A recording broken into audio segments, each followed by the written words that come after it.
참 잘 오셨습니다. 네.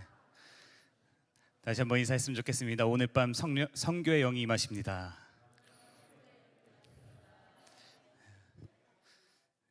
할렐루야. 우리 주님께서 우리 세종 온누리교회 가운데 그렇게 날마다 하나님의 영을 부어주시고 또 오늘 밤 특별히 성교의 영이 우리 가운데 임하실 줄 믿습니다. 제가 어느 날 새벽 예배 가운데서 기도하는 가운데 하나님께 그런 질문을 드렸습니다. 참 제가 선교 초짜지만 그래도 10년 동안 한국에 들어오지 않고 선교지에서 이렇게 열심히 살아내고 또 사역했습니다. 근데 어느 날 코로나가 터졌습니다. 그리고 그 코로나 작은 눈에 보이지도 않는 그 바이러스로 인해서 제가 선교지의 모든 상황을 다 내려놓고 한국으로 귀국해야 되는 상황이 왔습니다. 또 어느 날 눈 떠 보니까 세종 온누리교회 저 뒷좌석에서 기도를 하게 하시더라고요. 하나님 앞에 그런 질문했습니다. 하나님, 왜 저를 분명히 선교지로 보내셨는데 왜 하나님 눈 떠 보니까 이 눈에 보이지도 않은 이 작은 바이러스 때문에 이 하나님께서 보낸 사람이 다시 이 나라로 돌아오게 하시고 왜 저를 이곳에 두셨습니까? 이런 기도 제목으로 가지고 기도하는데 저에게 어떤 한 장면을 보여주셨어요. 우리 감사하게도 우리 세종 온누리교회 성도님들의 그 기도로 충만하여져서 우리 하나님께서 저에게 보여주신 줄 믿습니다. 하나님께서 저를 어떤 초원에 두시더라고요. 그래서 우리 영화에서 보는 그런 초원 있으시잖아요. 또 우리 강원도에 가면 왜 그 양떼 목장처럼 그런 초원을 저에게 보여주셨습니다. 초원 주위를 쭉 둘러보는데 어떤 한 울타리가 저를 치고 있더라고요. 제가 여쭤봤습니다. 하나님, 이 울타리가 뭔가요? 이 초원은 뭔가요? 하나님, 뭘 말씀하고 싶으신가요? 이렇게 여쭤봤는데 욱진아, 내가 이 코로나 시대에 수많은 선교사들이 핍박받고 수많은 선교사들이 그 바이러스로 인하여서 죽어가고 있는 이때에 또 선교지의 많은 현지 목사들이 죽어가고 있는 이때에 내가 너를 살리기 위해서 그 선교지에서 끄집어내서 내가 이 초원 위에 내가 너를 가두어 두었다. 그리고 그 울타리를 보고 있는데 하나님께서 말씀하시더라고요. 주님, 이 울타리는 무엇입니까? 하나님께 질문하는데 하나님 그렇게 말씀하세요. 이 울타리가 세종 온누리교회라고 말씀하시더라고요. 할렐루야. 저는 참 은혜를 많이 받은 사람입니다. 첫 번째는 하나님께 너무나도 은혜를 많이 받은 사람이고요. 두 번째는 우리 세종 온누리교회 성도님들을 통해서 너무 많은 은혜와 사랑을 받았습니다. 우리가 날마다 우리 선교지를 위해서 그렇게 기도할 때 저에게 주시는 그 하나님의 은혜보다 제가 받은 그 사랑보다 100배, 1000배, 만배 더 많은 사랑과 은혜가 우리 사랑하는 세종 온누리교회 모든 성도님들의 삶과 우리 주보에 우리 선교지가 있지 않습니까? 제가 우리 주보에 나와 있는 우리 선교지의 선교사님들을 좀 함께 봤으면 좋겠습니다. 파송 선교사로 임원주 선교사님 계시고요. 또 협력 선교사의 양순식 선교사님, 유진 조이 김 선교사님, 또 김선자 선교사님, 조성주 선교사님, 하바올 선교사님, 김성호 선교사님, 폴 선교사님, 그리고 디미트리 전도사 또 율라 사모님이 있습니다. 우리가 날마다 이 주보에 나와 있는 우리가 중보하며 기도해야 되는 이분들을 위해서 강력하게 기도하는 세종 온누리교회 되기를 간절히 축원드립니다. 저 혼자 그렇게 초원 위에 그런 주님의 보호하심의 울타리 속에 있는 것이 아니라 비록 몸은 떨어져 있지만 그 선교지에 있는 모든 선교사님들이 특히 우리가 강력하게 중보하며 집중해야 되는 이 선교사님들의 그 상황들이 우리가 기도할 때 그분들이 그 하나님의 보호하심의 하나님의 울타리 안에서 그 초원 위에서 하나님의 놀라운 은혜와 성령의 임재를 날마다 경험하는 우리 사랑하는 세종 온누리교회 선교사님들과 우리 세종 온누리교회 성도님들의 삶이 되기를 간절히 축원드립니다. 사도행전 9장에 보면 사도 바울의 어떤 사건이 나옵니다. 특히 사도행전 9장 17절 말씀에 사도 바울이 예수님을 만나서 눈이 머는 사건이 일어나죠. 그 전까지는 사도 바울은 예수님에 대해서 몰랐습니다. 그분이 어떤 분인지 인정하지 않았습니다. 근데 예수님을 만나게 되고 그 역사를 인해서 그 눈이 멀죠. 그러고 나서 하나님께서 그 사도 바울의 어떤 눈에 안 보이는 그 질병을 치유하게 하기 위해서 또 회복시키기 위해서 더 많은 사역을 이제 감당하기 위해서 또 위대한 그 선교사로 만들어내기 위해서 한 사람을 보내십니다. 그게 누구냐면 아나니아라는 사람입니다. 하나님께서 아나니아를 보내십니다. 아나니에게 말씀하세요. 그 사도 바울에게 사울이라는 사람에게로 네가 가라. 그리고 그를 위해서 안수하고 기도해줘라. 말이 됩니까? 그토록 우리가 사랑하는 초대교회에 사랑하는 그 스데반 집사를 핍박하고 박해하는데 가장 앞장서서 박해하고 핍박하던 사람이었습니다. 그럼에도 불구하고 예수님께서는 내가 사용할 자니 너는 그에게 달려가서 그에게 안수하고 치료해서 회복시키라고 말씀하시죠. 그래서 아나니아가 그 사울이라는 사람을 찾아가서 치유합니다. 기도합니다. 중보합니다. 강력하게 중보하죠. 그때 어떤 일이 일어납니까? 사도 바울의 눈이 보여지기 시작하고 회복되어지고 강건하게 되고 세례를 받고 어떤 순간입니까? 아시아 그 소아시아의 그 초대교회에 위대한 선교사가 탄생하는 그 순간 아니겠습니까? 오늘 이 예배 가운데서 우리 선교위원회 헌신 예배 오늘 이 밤에 하나님께서 특별하게 우리 예배 가운데 선교의 영을 부어주시는데 누가 오늘 아나니아가 되겠습니까?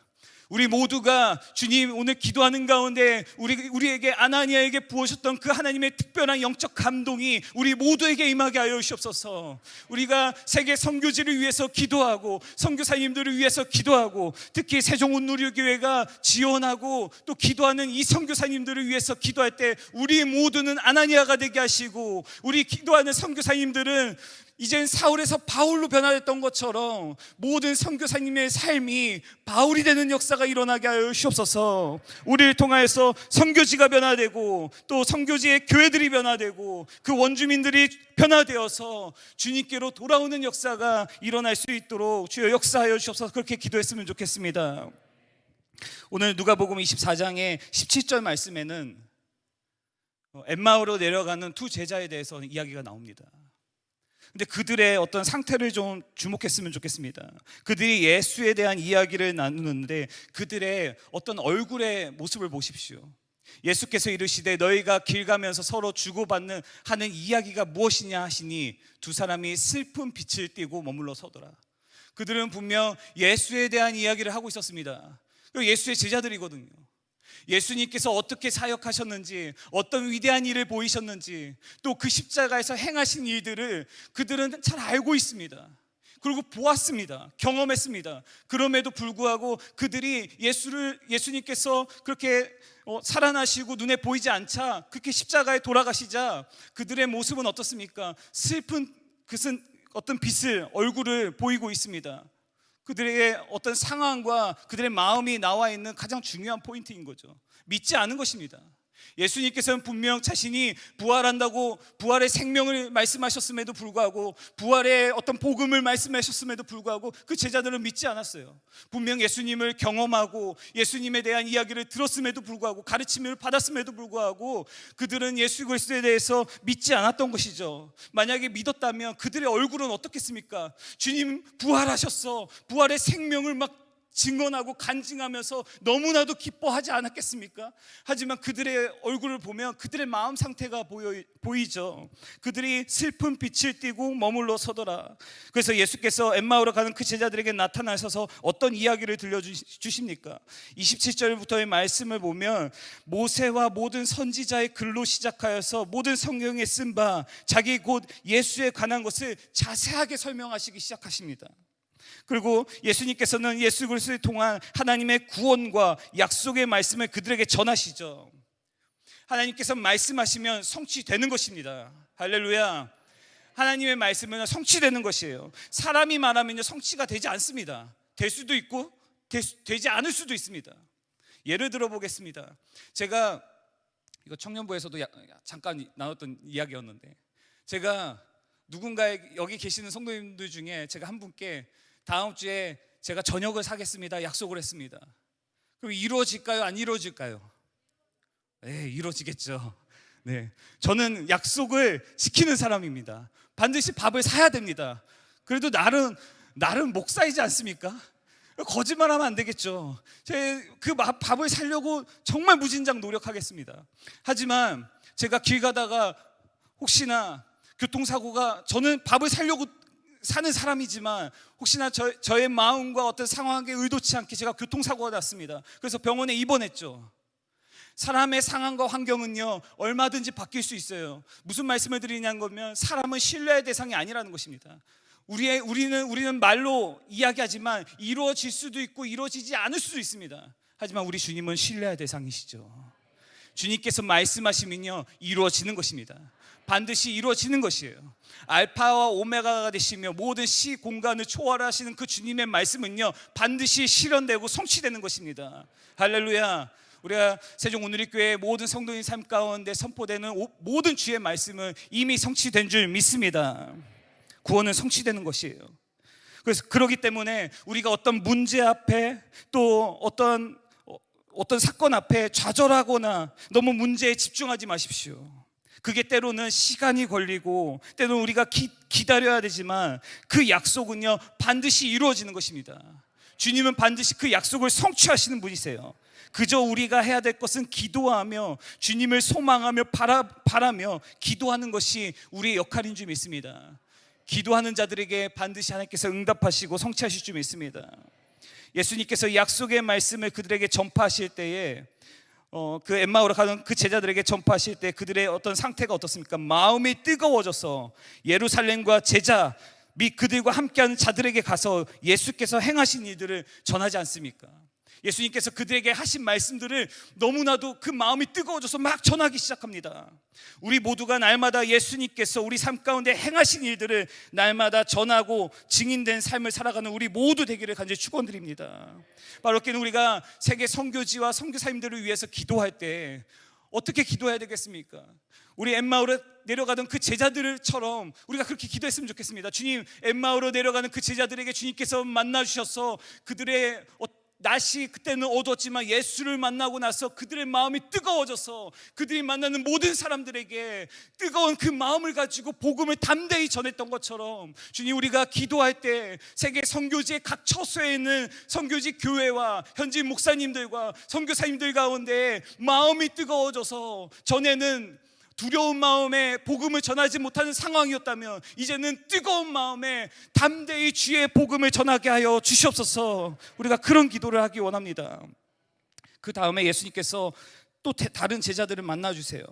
38절 말씀에 그 제자들은요 어떤 마음의 상태였습니까? 분명 성경에는 제자들이라고 표현하고 있거든요. 근데 38절 말씀에 예수께서 이르시되 어찌하여 두려워하며 어찌하여 마음에 의심이 일어나느냐. 제자들의 어떤 상황이 정확하게 나와 있죠. 그들은요 두려워하며 의심하며 떨고 있는 것이 제자들의 모습이었어요. 아무리 예수님께서 그들을 공생의 3년 동안 가르치고 그 예수님의 사역을 경험하였음에도 불구하고 여전히 제자들의 모습은 어떤 모습이었냐면 여전히 두려워하고 떨고 있는 것이 그들의 모습이었습니다. 39절 40절 말씀에 예수님께서는 그들에게 다가가셔서 예수님의 육체를 그들에게 보여주시죠. 내 손과 발을 보고 나인 줄 알라. 또 나를 만져보라. 영은 살과 뼈가 없으되 너희 보는 바와 같이 나는 있느니라. 40절 말씀에 이 말씀을 하시고 손과 발을 보이시나. 41절 말씀에 그들은 그 예수님을 봤음에도 불구하고 41절 말씀에 그들의 상태는 어떻습니까? 아직도 믿지 못하고라고 되어 있습니다. 그들이 너무 기쁨으로 아직도 믿지 못하고 놀랍게 여길 때에 이르시되 여전히 무엇 먹을 것이 있느냐 하시니. 바로기는 예수를 만나서 그 세계 선교지에 있는 그 모든 선교사님들이 현지인들이 예수를 만나게 되는 역사가 그 현장 가운데 일어나기를 간절히 축원드립니다. 그래서 믿음 없는 자로 있는 것이 아니라 믿음 있는 자로 변화되는 역사가 그 선교지에 일어나기를 간절히 축원드립니다. 우리가 그것을 위해서 기도했으면 좋겠습니다. 주님, 날마다 주님의 영적 감동과 주님의 역사가, 주님의 임재가 그 예배의 처속 가운데 일어나게 하여 주시옵소서. 여전히 예수를 만나지 못한 자들에게, 그들에게 선교사들이 들어가서 예수를 전하는 역사가 일어나게 하여 주시옵소서. 그래서 예수님께서 믿음 없는 자들에게 또 제자들에게 하나님의 약속을 말씀을 전하지 않습니까? 44절부터 48절까지의 말씀을 우리 함께 읽겠습니다. 시작. 또 이르시되 내가 너희와 함께 있을 때에 너희에게 말한 바 곧 모세의 율법과 선지자의 글과 시편의 나를 가리켜 기록된 모든 것이 이루어져야 하리라 한 말이 이것이라 하시고 이에 그들의 마음을 열어 성경을 깨닫게 하시고 또 이르시되 이같이 그리스도가 고난을 받고 제3일에 죽은 자 가운데서 살아난 것과 또 그의 이름으로 죄사함을 받게 하는 회개가 예루살렘에서 시작하여 모든 족속에게 전파될 것이 기록되었으니 너희는 이 모든 일의 증인이라. 할렐루야. 우리는 이 모든 일에 증인된 줄 믿습니다. 우리 세계 각 처소에서 사역하고 있는 모든 선교사님들이 이 사역에, 이 일에 증인이 되는 역사가 우리가 기도하는 가운데 일어날 줄 믿습니다. 주님은 우리의 연약함을 보시지 않습니다. 우리는 연약하죠. 사람은 늘 실수하고 넘어지고 연약한 것이 저희들의 상태고 모습입니다. 그렇지만 완전하시고 완벽하신 주님은요, 조금도 부족함이 없으시죠. 완전하신 분이시죠. 창세기 15장 말씀에 보니까 하나님께서 아브라함과 언약을 맺으시는 장면이 나옵니다. 3년 된 암소와 3년 된 염소와 그리고 산비둘기와 이것들을 모아놓고 그 육체를 가르세요. 그리고 아브라함과 언약을 맺습니다. 이 언약 맺는 방법은요, 물론 모든 일은 하나님께서 창조하신 일이시지만 이 언약 맺는 방법은요, 고대 메소포타미아 고대 중동 지방에서 일어나고 있는 왕들과 왕들, 나라와 나라, 국가 간에 맺는 언약 조약 방법입니다. 하나님께서 그 방법을 사용하고 계세요.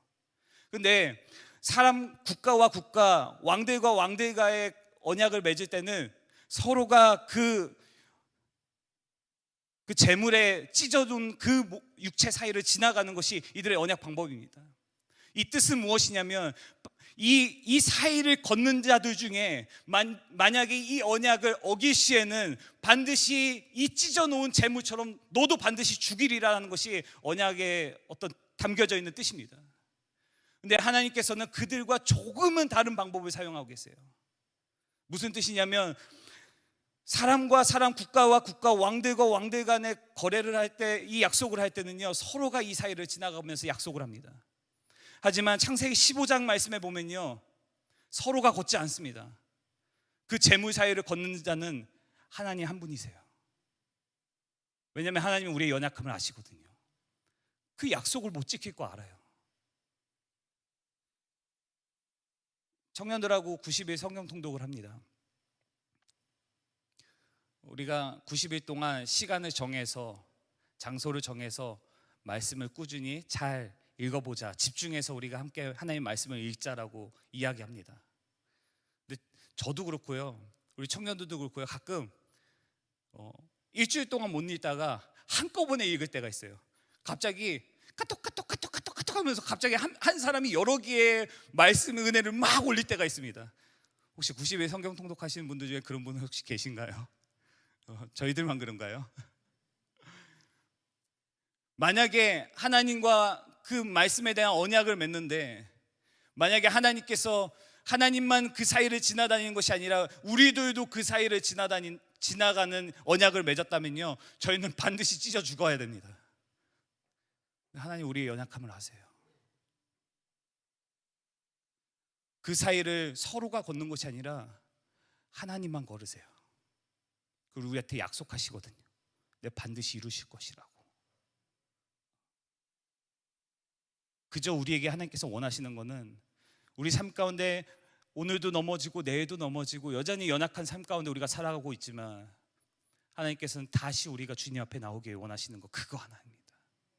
뭐 그런 살벌한 언약을 맺는 것이 아니라 그 언약은 하나님만 맺으시고요. 왜냐하면 하나님은 이루실 자신이 있으시거든요. 완전하시기 때문에, 완벽하시기 때문에. 하지만 하나님께서 우리에게 원하시는 것은 그런 살벌한 언약이 아니라 그저 다시 한번 하나님께 앞에 나오는 거, 그거 원하시는 것입니다. 다시 한번 말씀드리자면 하나님은 반드시 성취하시는 분이십니다. 언약을 이루시는 분이시에요. 예수님께서 말씀으로 계시던, 요한복음 1장에 말씀으로 계시던 그 예수님께서 육신을 입고 이 땅 가운데 오셨죠. 왜 오셨습니까? 그 언약, 조상의 조상의 조상, 믿음의 조상 아브라함, 하나님께서 선포된 그 약속을 이루시기 위해 이 땅 가운데 오신 것이거든요. 구원을 이루시기 위해 이 땅에 오신 것입니다. 태초부터 계획된 하나님의 놀라운 계획이 실현되는 그 순간인 것이죠. 하나님께서 우리 선교사님들을 각 선교의 처속 가운데 보내신 것 자체가 오늘날 우리에게 보여주시는, 예수님께서 마치 인간의 옷을 입고 이 땅 가운데 오셔서 성육신 하신 것처럼 우리 선교사님들이 그 현지에 가는 것은 예수 그리스도의 형상을 본받아 그들에게 복음을 전하기 위해 가신 것이거든요. 이미 하나님께서 그들을 보내신 것은 이미 그 땅 가운데 하나님의 언약이 이미 성취된 줄 믿습니다. 현지 교회 가운데 부흥이 일어날 줄 믿습니다. 그들의 영적 회복이 일어날 줄 믿습니다. 비록 우리의 눈에 보이기에는 러시아 땅이, 우크라이나가 세계 각 처소에 여전히 분쟁이 일어나고 다툼이 일어나고 전쟁이 일어나고 많은 사람들이 피를 흘리면서 그런 상황 가운데 우리가 보지만 이미 그곳에서 파송된 선교사님들을 통하여서 하나님의 그 언약이 그 땅에 실현될 줄 믿습니다.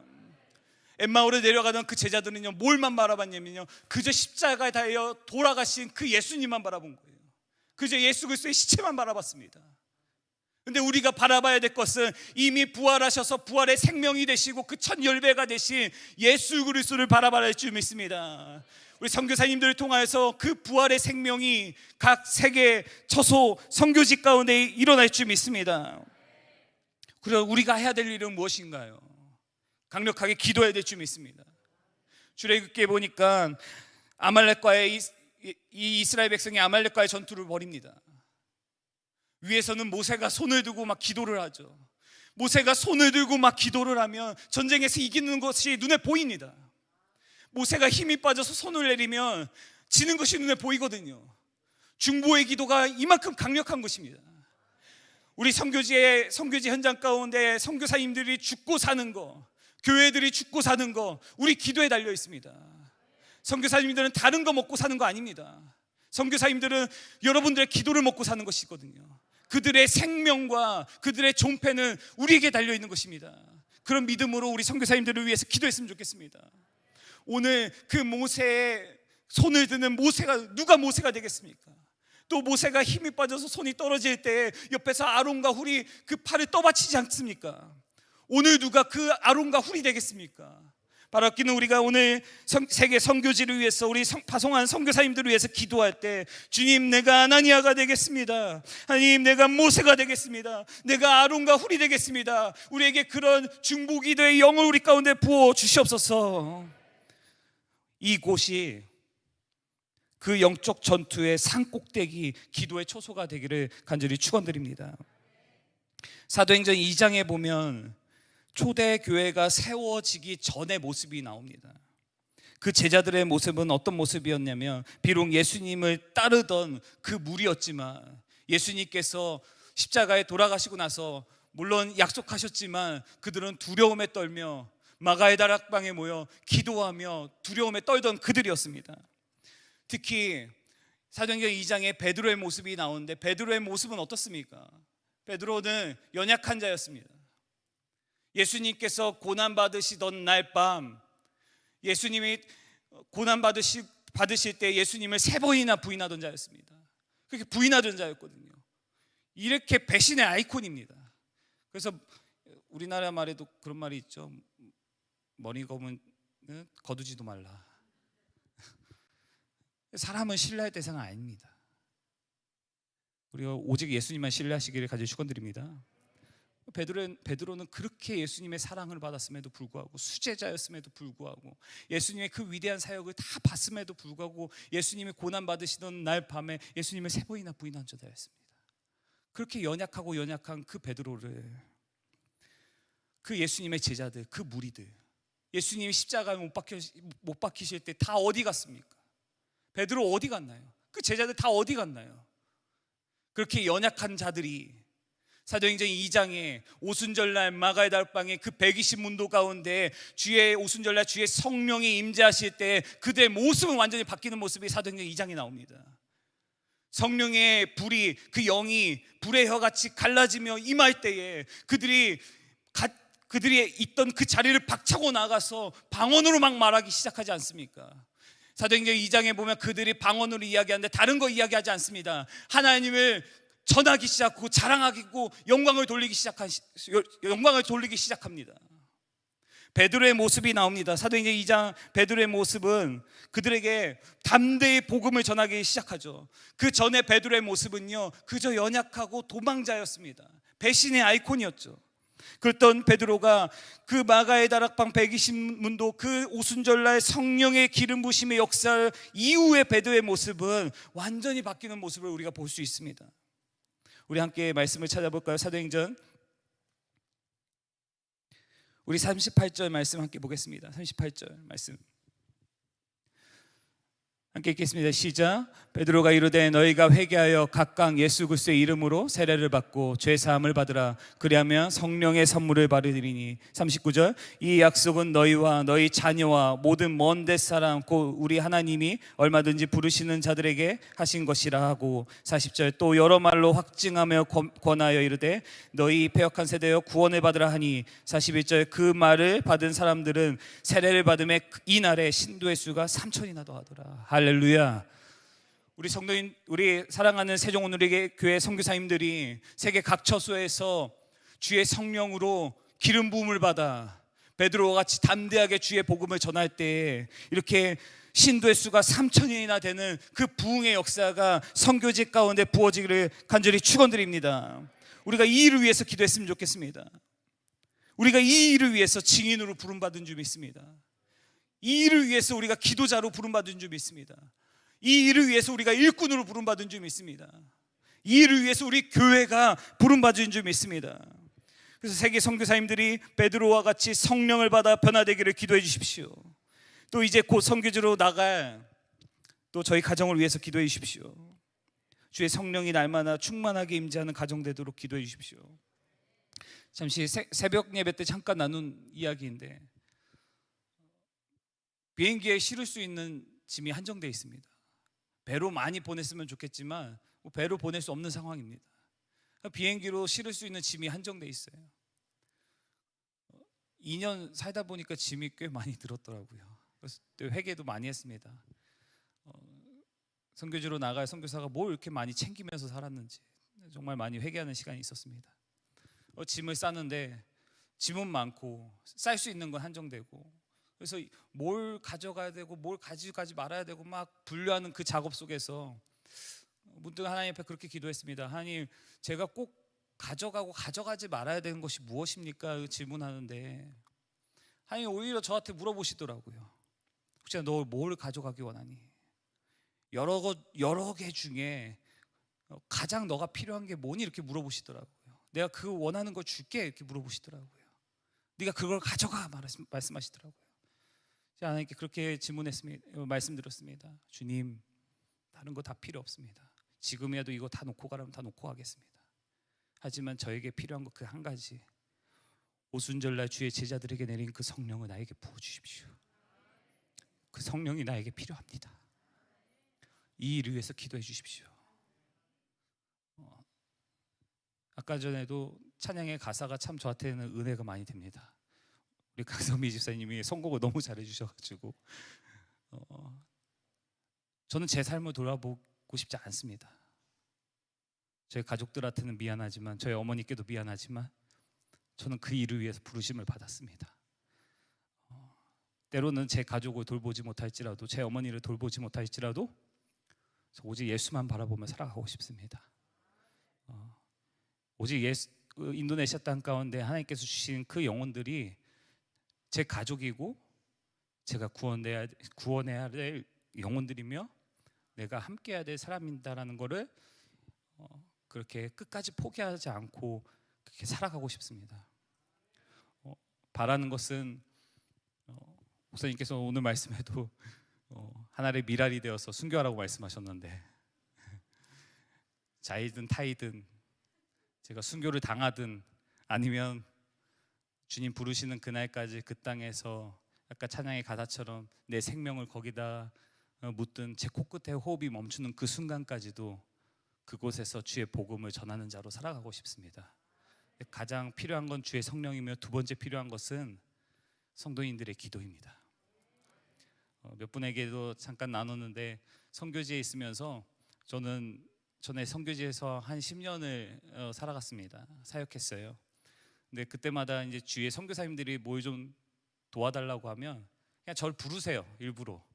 제가 교회 후원도 없고 후원자도 없는 걸 아시고 그렇게 다른 교회 이렇게 단기 선교팀이 오면 제가 이렇게 도와주면 그분들이 얼마씩 선교금을 후원해 주시거든요. 그러니까 일부러 선교사님들이 후배 선교사 챙긴다고 막 불러주세요.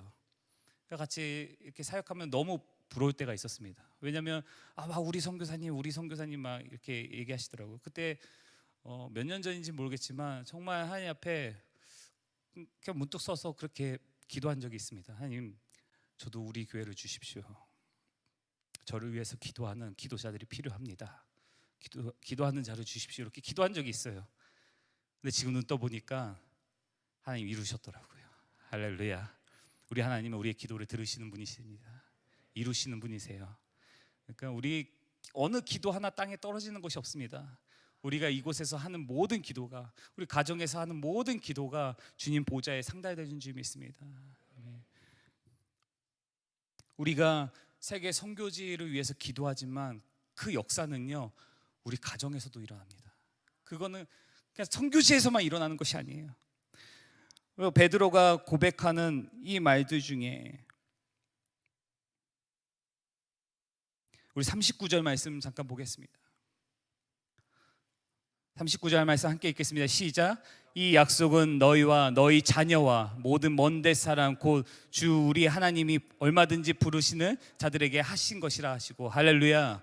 이 약속은요, 우리 모두와 우리 자녀들과 저 먼데 있는 저 선교지의 모든 영혼들에게 주시는 하나님의 약속인 줄 믿습니다. 네. 그 약속은 이미 우리 가정 가운데 성취되었고요, 우리 교회 우리 중에 성취되었고요, 저 선교지에 이미 성취된 줄 믿습니다. 그 약속의 말씀을 오늘 붙잡으십시오. 하나님, 우리 가정 가운데 구원이 이미 이루어졌습니다. 우리 자녀들이 이미 구원이 이루어졌습니다. 세계 선교지가 이미 구원이 이루어졌습니다. 우리가 오늘 밤 이 선교위원회 헌신 예배 가운데 우리가 그 약속의 말씀을 붙잡습니다. 오늘 밤 선교의 영을 부어 주시옵소서. 선교하는 영을 우리에게 부어 주시옵소서. 그 역사가, 그 영이 오늘 우리에게 일어날지어다. 우리의 선교에 우리의 삶을 드리고 하나님은 우리 가정과 우리 자녀를 이미 책임져 주신 줄 믿습니다. 오늘 그렇게 기도하고 예배하는 우리 오늘 밤 되기를 간절히 축원드립니다. 기도하겠습니다.